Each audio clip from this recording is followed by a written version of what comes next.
ஆச்சி மசாலா. எந்த சமையலும் ருசி தேடும் ரகசியம். 20 ரூபாய்.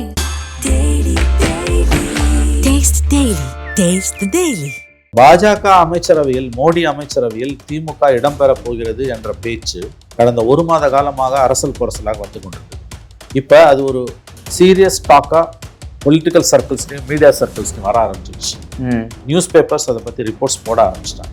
ஏன் ஸ்டாலின் அமைதியாக இருக்கார்? சொன்ன மாதிரி திமுக அண்ணா திமுக கூட்டணினா காலைல 6:30 மணிக்கு ஸ்டேட்மெண்ட் கூட தெரிஞ்சவர், ட்வீட் போட தெரிஞ்சவர், இப்பயும் அமைதியாக இருக்கார். கட்சியை கழிச்சிட்டு சமுதாய இயக்கமாக போயிடுது. எதுக்கு நீங்கள் கட்சி நடத்தணும்?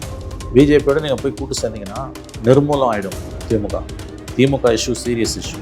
தாவேக்கா புதுசாக வந்த குழந்தைங்க, அதுக்கு முதல்ல எம்பியும் கிடையாது, ஒன்றும் கிடையாது. நீங்கள் ரெண்டையும் ஒன்றா சேர்த்து பேசுறது மூலமாக திமுகவை தக்கவை காப்பாற்ற பார்க்குறீங்க.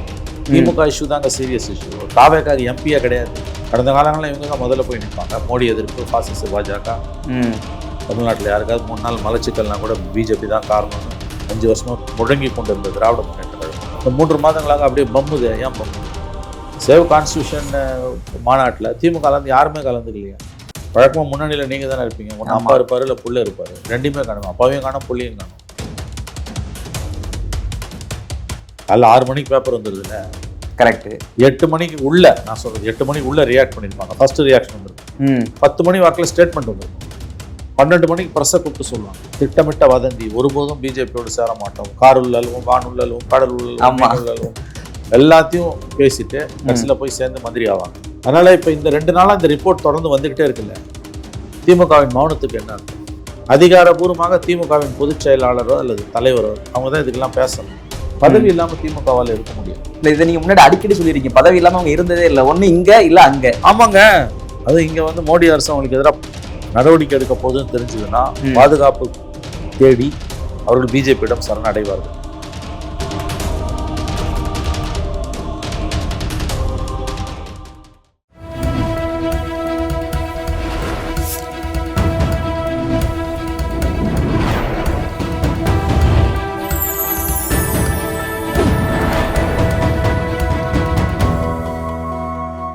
சேனல் 5 தமிழ் நேயர்களுக்கு வணக்கம். இந்த நேர்காணலில் நம்மோடு இணைந்திருப்பவர் மூத்த பத்திரிகையாளர் திரு மணி அவர்கள். வாருங்கள், அவரோடு பேசுவோம். சார் வணக்கம் சார். சார், இப்போ அண்மையில் அமித்ஷா தலைமையில் தென் மாநில முதலமைச்சர்கள் மாநாடு நடந்தது. அதில் முதலமைச்சர் விஜய் அவர்கள் பேசும்போது சொல்லியிருக்காரு, முன்னாடி தனி தீர்மானம் கேட்டிருந்தாங்க தமிழ்நாடு தலைமையில், அதாவது டிலிமிட்டேஷன் வேண்டாம் தமிழ்நாட்டுக்கு அப்படின்னு. ஆனால் அங்கே பேசும்போது தமிழ்நாட்டிற்கு தொகுதியினுடைய எண்ணிக்கை குறைஞ்சிடக்கூடாது, அதுக்கு சட்டப்பூர்வமான எனக்கு உறுதி வேண்டும் அப்படின்ற மாதிரி அங்கே சொல்லியிருக்காரு. இது ஒரு யூட்டன் அடிச்ச மாதிரி இருக்குன்னு சொல்லி விமர்சனங்கள் வருது. அப்படிதான் தோணுது. நீங்கள் டைம்ஸ் ஆஃப் இந்தியா ரிப்போர்ட் கூட அப்படிதான் சொல்லியிருக்குது. நிலைப்பாட்டை மாற்றிக்கொண்டாருன்னு தான் அவங்க சொல்கிறாங்க.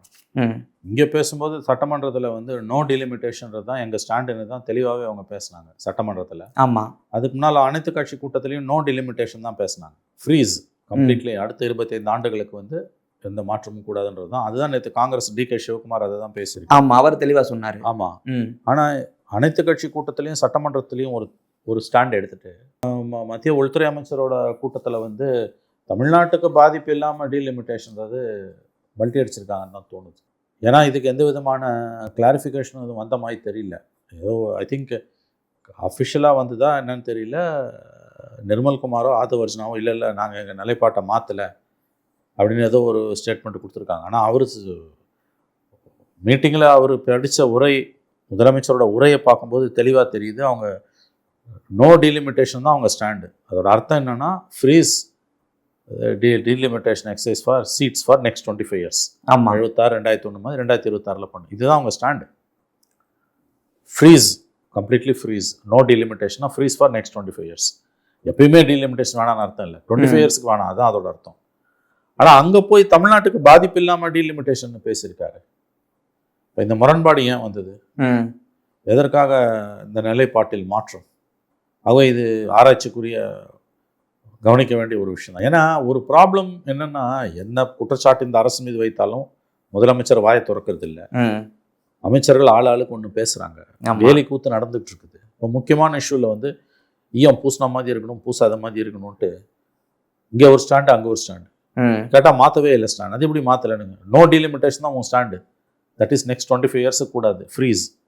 ஆனால் அங்கே போய் வந்து தமிழ்நாட்டுக்கு பாதகம் இல்லாமல் டீலிமிட்டேஷன், அதுதான் திமுகவோட ஸ்டாண்டு. அப்போ எதுக்கு இந்த இரட்டை நிலைப்பாடு? எதற்காக இந்த இரட்டை நிலைப்பாடு? இது ரொம்ப ஆபத்தான போக்குங்க. இது பிஜேபியோடு இவர்கள் ஏதோ ஒரு விதமான சமரசத்துக்கு போகிறார்களோ என்ற ஒரு கருத்து ஆல்ரெடி வர ஆரம்பிச்சிருக்கு. ரெண்டு பக்கமே வருதுல்ல சார். இப்ப திமுகவுக்கும் அதே ஒரு விமர்சனம் வருது. அது வருது. திமுக தனியா பேசுவோம். தாவேகாவை பொறுத்த வரைக்கும் இவங்களுக்கு அது பெரிய அளவுல வந்து மெல்ல மெல்ல வர ஆரம்பிக்குது. திமுக ஃபுல்லாவே வந்துடுச்சு. தாவேகா மேல அந்த சாயம் மெல்ல மெல்ல வருது. டீலிமிட்டேஷன்ல விஜய் பல்ட்டி அடிச்சிட்டாருன்னு தான் பார்க்க தோணுது. இல்லைன்னு அவங்க தான் கிளாரிஃபை பண்ணணும். ஒண்ணு. திமுக பொறுத்த வரைக்கும் தெளிவாகவே அவங்க பிஜேபி பக்கம் நகர்றாங்கன்னு தெரியுது. ஏன்னா நேற்றுக்கு ஹிந்து தமிழ் திசையில வந்தது போறாங்கன்னு ஒரு பதிலுமே வழக்கமாக இப்படி வந்துன்னா தக்கான்னு குதிப்பாங்க. ஆமா, அந்த பேப்பரை வந்து எவ்வளோ ஆபாசமாக திட்ட முடியுமா திட்டுவாங்க, அந்த ரிப்போர்ட்டரை திட்டுவாங்க, செய்தியாளரை திட்டுவாங்க, தாங்கள் உத்தமர்கள் என்று வேஷம் கட்டி கொள்வார்கள். இன்னைக்கு தமிழரில் பேஜ் ஒன்லேயே போட்டான், பாஜக கூட்டணியில் சேருகிறதா திமுக, வட இந்திய ஊடகங்கள் எழுதுகின்றன. கனிமொழி சோமு வந்து அரசியல் நிரந்தர நண்பன் இல்லை எதிரி இல்லைன்னு சொன்னதெல்லாம் அப்படி போட்டு முடிச்சிட்டான். எனக்கு தெரிஞ்சு இப்போ வரைக்கும் எந்த ஒரு விமர்சனமும் ரியாக்ஷனும் இல்லை திமுக கிட்ட இருந்து. ஏன் பம்புறாங்க பதுங்குறாங்க? கடந்த காலங்கள் இப்படி வந்துன்னா துள்ளி குதிப்பாங்க, அந்த பேப்பரை ஜாதியை சொல்லி திட்டுவாங்க. கரெக்ட். எவ்வளவு ஆபாசமா திட்ட முடியுமோ திட்டுவாங்க. இன்னும் ஒரு படி போய் மேல சில நேரத்தில் இப்படி எல்லாம் பேசுனீங்கன்னா வழக்கு போடுவோம்லாம் மிரட்டுவாங்க. ஒண்ணுமே இல்லையா? அப்ப திமுக பிஜேபியோட போகுது, மோடி மந்திரி சபையில திமுக போய் சேர போகுதுன்றது உண்மையா? இல்ல சார், ரெண்டு கருத்துக்குமே எந்த விமர்சனமும் இல்ல. இவங்களை பத்தி நீங்க பாஜக போறீங்க அப்படின்றதுக்கு எதிர்கருத்து கிடையாது. இப்ப டீலிமிட்டேஷன்ல இங்க தீர்மானம் எடுத்துட்டு விஜய் அவர்கள் அங்க போயிட்டு இல்ல எங்களுக்கு சரியான ஒரு தொகுதி குறையாம கொடுத்தாங்க, எதிர்கருத்து கிடையாது. ரெண்டையும் ஒன்னா ஒரே தட்டுல வச்சு பேசாதீங்க. தயவு செஞ்சு ஒண்ணு புரிஞ்சுக்கோங்க. திமுக இஷ்யூ சீரியஸ் இஷ்யூ. தாவேக்கா பூசா வந்த குழந்தைங்க இது. அதுக்கு முதல்ல எம்பியும் கிடையாது, ஒன்றும் கிடையாது. நீங்க ரெண்டையும் ஒன்னா சேர்த்து பேசுறது மூலமா திமுகவை தக்கவை காப்பாற்ற பாக்குறீங்க. திமுக இஷ்யூ தாங்க சீரியஸ் இஷ்யூ. தாவேக்காக்கு எம்பியா கிடையாது. கரெக்ட். இன்னொன்று, அவங்க சொன்னதுக்கு பிறகு நிர்மல்குமாரோ ஆதவோ அப்படி சொல்ல இப்படி சொல்லன்னு கதை அழகுறாங்க. அவரோட ஸ்பீச்சை வச்சு பார்க்கும்போது ஒரு பல்ட்டி அடிக்கிறாருன்னு தெரியுது. அது ஒரு பக்கம். ஆனா இது ரொம்ப சீரியஸான இஷ்யூ. தொடர்ந்து ஒரு 15-20 நாட்களாக பிஜேபி திமுக அலைன்ஸ் வரப்போகுதுன்னு சொல்லிக்கிட்டே இருக்காங்க. பார்லிமெண்ட்ல அமித்ஷா ராஜினாமாவிடம் எதிர்கட்சிகள் 10 நாள் அமளி பண்ணும்போது திமுக சைலண்டா இருந்தது. இன்றைக்கு தொடர்ந்து 2 நாட்களாக தமிழ்நாட்டில் இருக்கக்கூடிய ஊடகங்கள், முன்னணி ஊடகங்கள் அமைச்சரவையில் திமுக சேரப்போகுது, மோடி அமைச்சரவையில் திமுகன்னு எழுதுறாங்க. வழக்கமாக கடந்த காலங்கள் இப்படி பேசினா துள்ளி குதிச்சிருப்பாங்க. ஏன் அமைதியா இருக்காங்க? திமுக ஏன் அமைதியா இருக்கு? மாற்றம் நல்லாவே தெரியுது. அந்த இடத்துல நல்லாவே தெரியுது. இல்லை, அரசியலமைப்பு சாசனத்தை பாதுகாப்போம், சேவ் கான்ஸ்டியூஷன். நேற்று அவங்க கட்சியை சேர்ந்த அவங்களுடைய அமைச்சர், முன்னாள் அமைச்சர் மனோ தங்கராஜ் ஒரு மீட்டிங் நடத்துறாரு. டெல்லியில இருந்தெல்லாம் வந்து கலந்துக்கிறாங்க. உச்சநீதிமன்ற ஓய்வு பெற்ற நீதிபதி எல்லாம். திமுகலேருந்து யாருமே கலந்துக்கலையா? அதில் திமுக சாயமே இல்லாமல் அந்த மாநாட்டை நடத்துறாரு மனோ தங்கராஜ். கடந்த காலங்களில் இவங்க தான் முதல்ல போய் நிற்பாங்க. மோடி எதிர்ப்பு, பாசிச பாஜக. தமிழ்நாட்டில் யாருக்காவது 3 நாள் மலச்சிக்கல்னா கூட பிஜேபி தான் காரணம்னு 5 வருஷமா முழங்கி கொண்டிருந்த திராவிட முன்னேற்ற கழகம் இந்த 3 மாதங்களாக அப்படியே பம்முது. ஏன் பம்முது? சேவ் கான்ஸ்டியூஷன் மாநாட்டில் திமுகலேருந்து யாருமே கலந்துக்கலையா? வழக்கமாக முன்னணியில் நீங்கள் தானே இருப்பீங்க. ஒன்று அப்பா இருப்பார், இல்லை புள்ள இருப்பார். ரெண்டுமே காணும். அப்பாவையும் காணும், புள்ளையும் காணும். அவன் தயாநிதி மாறனையும் காணும், கனிமொழியும் காணும்.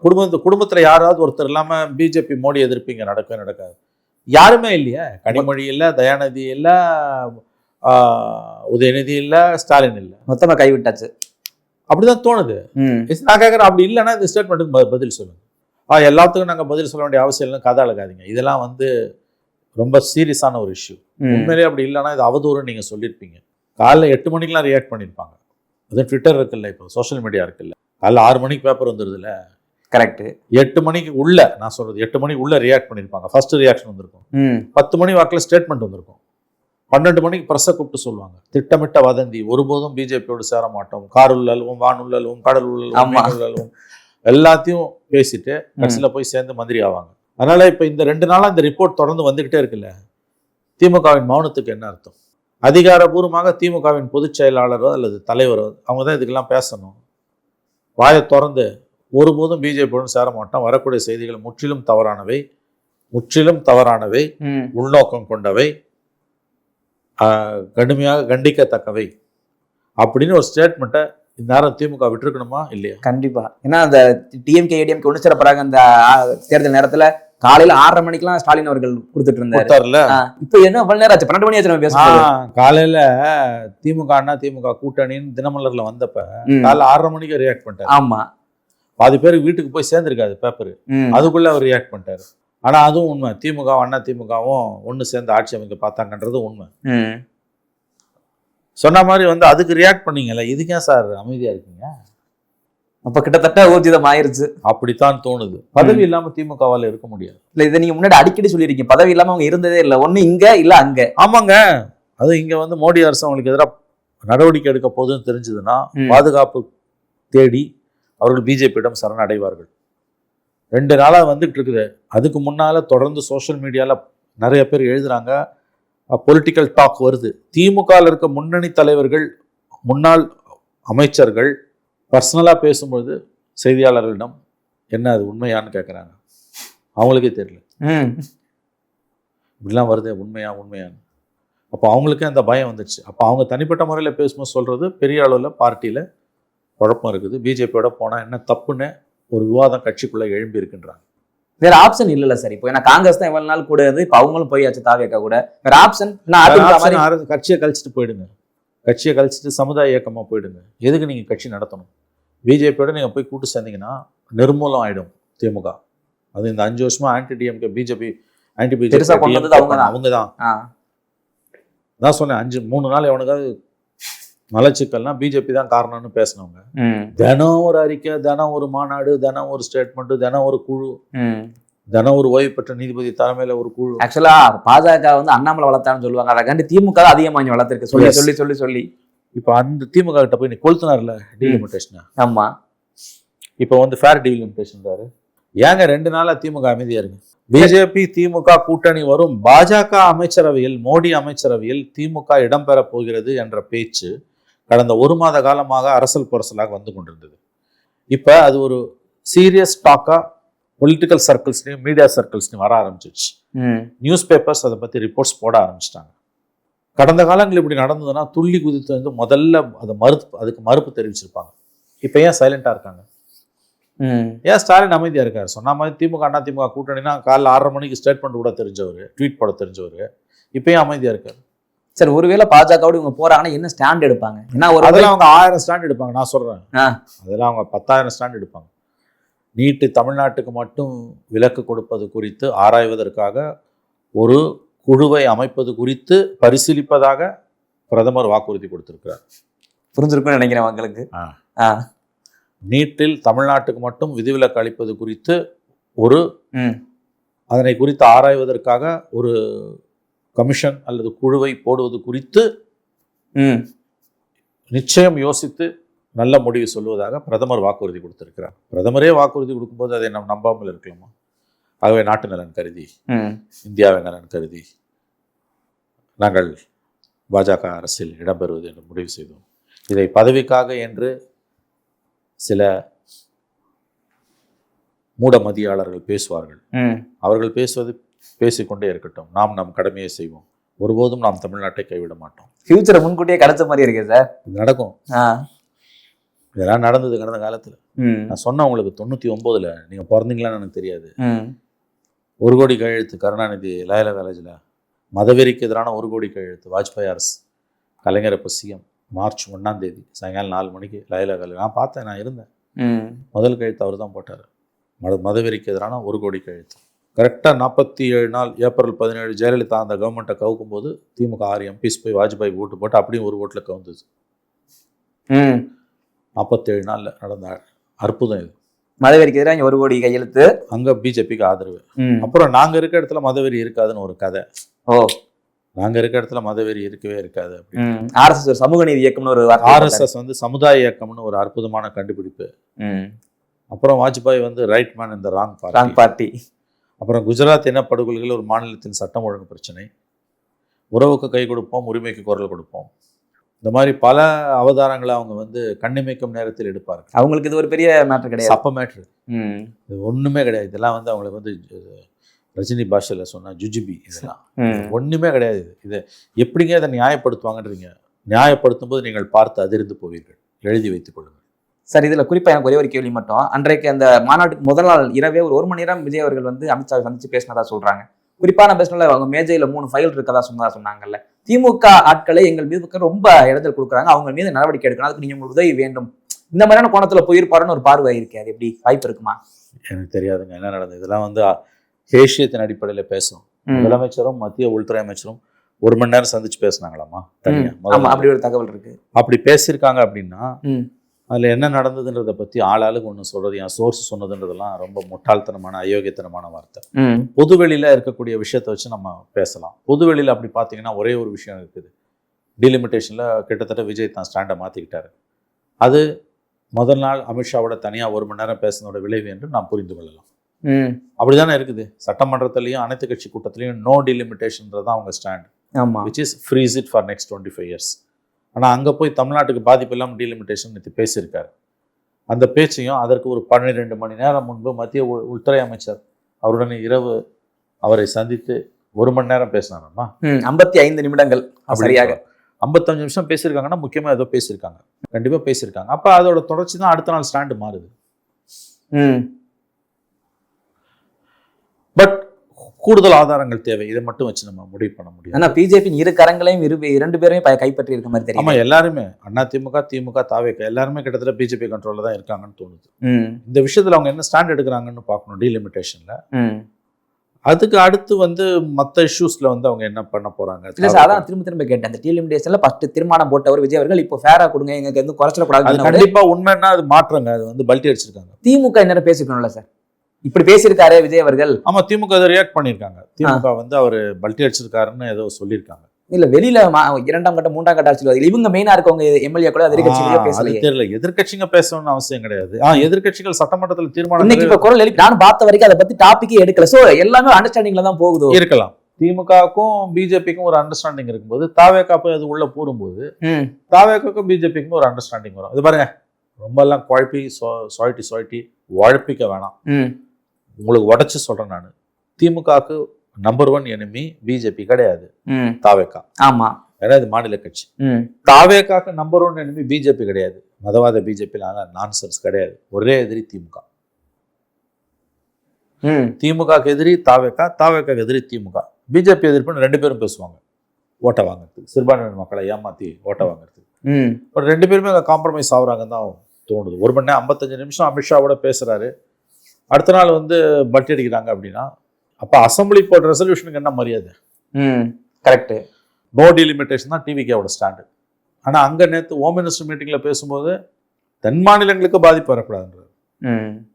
இது 2த்துக்கும் அடிப்படையில் வித்தியாசம் இருக்கு. ஏன்னா டி.கே. சிவகுமார் தெளிவாக பேசிட்டாரு. அவர் ஸ்டாண்ட் இஸ் வெரி கிளியர். அவங்க காங்கிரஸ்னால ரொம்ப கிளியரா இருக்காரு. அவர் stand is very clear. No delimitation, freeze it for next 25 years like you did it in 76 and 2001. அவ்வளோதான். அந்த ஸ்டாண்ட் எடுக்கிறதுல திமுக என்ன தயக்கம்? இதுதான் அவங்க கடந்த காலத்தில் அவங்க ஸ்டாண்டு. ஃபேர் டெலிமிட்டேஷன் கடந்த காலம் திமுக முழங்கினப்ப கூட அவங்க 25 yearsக்கு ஃப்ரீஸ் பண்ணுங்கன்னு தான் கேட்டாங்க. ஆனால் அவங்களும் மாற்றி பேசினாங்க. 1 மணி நேரம் தனியாக முதலமைச்சர் விஜய் ஹோம் மினிஸ்டர் பேசியிருக்காருன்னா அடுத்த நாள் 12 மணி நேரத்தில் அது என்னன்னு தெரியுது மக்களுக்கு. என்னது அது? நீங்கள் எங்களுக்கு டீலிமிட்டேஷனால பாதிப்பு இல்லாமல் அதை செஞ்சுக்கோங்க. அப்போ அந்த தீர்மானத்துக்கு என்ன மாதிரி அது? அப்போ இங்கே கிளியரா கேம் ஆடுறது அமித்ஷா தானே சார்? அவரோட கேம் தான் பக்காவா அவங்க கேம் தான் போகுது. அதுல எந்த சந்தேகம் வேண்டாம். இப்போ யாருமே தாவேகா பேசுவாங்க, இல்ல திமுக பேசுவாங்க, ரெண்டு எல்லாருமே சைலண்ட் தான் போகுதுல. எஸ். அப்போ இது முடிவுக்கு வந்துருச்சு தான் எடுத்துக்கணும். இது இனிமே நம்ம எதிர்பார்க்கலாம் நடக்காது. டீலிமிட்டேஷன் கிடையாது, வராது. டீலிமிட்டேஷன் யாரும் எதிர்க்க போறது இல்லை. அதான் எதிர்க்க எம்எல்ஏ கிடையாது. திமுக பார்லிமெண்ட்ல கண்டிப்பா காங்கிரஸ் எடுக்கிற ஸ்டாண்ட் எடுக்க மாட்டாங்க. பிஜேபி கிட்ட தப்பணும். அவங்களுக்கும் இடி கேஸ்லாம் இருக்குது. ஆமா, கேரட் அண்ட் ஸ்டிக் பாலிசி தான் மோடி யூஸ் பண்ணுவாரு. போய் அவங்க தாராளமா போய் சப்போர்ட் பண்ணுவாங்க. அப்போ அரவிந்த் கெஜ்ரிவால், மம்தா பானர்ஜி சொன்ன கருத்து கரெக்ட். திமுக நம்ம இண்டி கூட்டணி இருக்கிறது கஷ்டம் அப்படின்னு அவங்க அந்த கருத்தை முன் வச்சாங்க இப்ப சமீபத்தில் நடந்த மீட்டிங்ல கூட. அப்போ சாத்தியமானது அது அப்படி சொல்ல முடியாதுங்க. அது திமுக இல்லாமலும் இந்தியா கூட்டணியால ஃபங்க்ஷன் பண்ண முடியும். தாவேகா போய் சேர மாட்டாங்க எனக்கு தெரிஞ்சு. திமுக, தாவேகா, அதிமுக 3 பேரும் இல்லாம இந்தியா கூட்டணி நிற்கும். இவங்க முகமூடி தொங்குது. அதிமுக விட திமுக முகமூடி கிழிஞ்சு தொங்குது. அதிமுக வெளிப்படையா பிஜேபியோட போயிட்டாங்க. ஆமா, தொல்ல முடிஞ்சதுன்னு போயிட்டா. அது ஒரு பொலிட்டிக்கல் ஸ்டாண்ட். 1.5 வருஷமா அவங்க கூட இருக்கான். ஆனா இது என்ன கதை? உங்களுக்கு பதவிப்படுத்தும் பாடு, அவ்வளவுதான் சார். ஒரே ஒரு கேள்வி மட்டும். நேற்று சென்னை உயர்நீதிமன்றம் அறிவிச்சிருக்காங்க, இந்த 21 எம்எல்ஏக்கள் அதிமுக இருந்தாலும் அதிருப்தி எம்எல்ஏக்கள் தகுதி நீக்க நடவடிக்கையை சபாநாயகர் கைவிட்டார் அப்படின்னு சொல்லி அப்பீல் போனாங்க கேஸ். அதே போல சென்னை உயர்நீதிமன்றம் நிராகரிச்சுட்டாங்க, தள்ளுபடி பண்ணிட்டாங்க. இல்ல அவர் சரியா தான் நடவடிக்கை எடுத்திருக்காரு சபாநாயகர் அப்படின்னு சொல்லிட்டு. இது எப்படி பாக்குறீங்க? இதுல நம்ம என்னங்க சொல்ல வேண்டியிருக்கு? கவர்மெண்ட் இப்போ கோர்ட்டோட டிசிஷன் இது. ஸ்பீக்கர்ஸ் ப்ரெரோகேட்டிவ், சபாநாயகரின் தனி உரிமை. தகுதி நீக்கம் என்பது ரொம்ப கான்ட்ரவர்ஷியலான ஒரு சப்ஜெக்ட். அது ஒரு நொடியில் நம்ம விளக்கிட்டு போக முடியாது. அதனால் இதில் கருத்து சொல்கிறது எதுவும் இல்லை. ஓகே சார், உங்களை பல்வேறு கருத்துக்களை பகிர்ந்து நன்றி சார். தொடர்ந்து பேசுவோம்.